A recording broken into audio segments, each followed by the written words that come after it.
Bonjour à tous et bienvenue sur Europe 1 ce matin jusqu'à 9h30, sur CNews jusqu'à 10h30. Marine Le Pen et 24 autres membres du Rassemblement national comparaissent jusqu'au 27 novembre devant le tribunal correctionnel de Paris.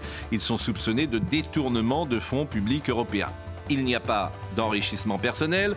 On reproche aux assistants parlementaires européens du Rassemblement national d'avoir travaillé pour le parti. Convenons que la frontière ne doit pas être facile à délimiter dans l'agenda d'un collaborateur. L'affaire a commencé il y a 10 ans avec un signalement du président du Parlement de l'époque, Martin Schulz, social-démocrate, qui dénonçait ainsi ses rivaux à la justice française. Et le procès vise la période 2004-2016, il y a quasiment 20 ans.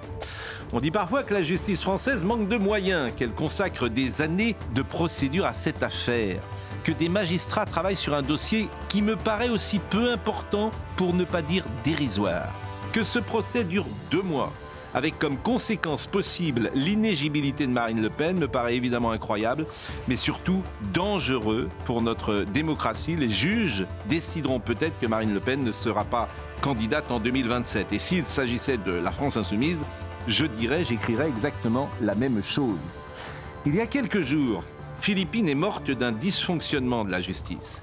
Il me semble là encore qu'il y a pour les magistrats des dossiers infiniment plus importants en France à traiter que de savoir comment des assistants parlementaires européens ont organisé leur journée avec leurs députés il y a 20 ans.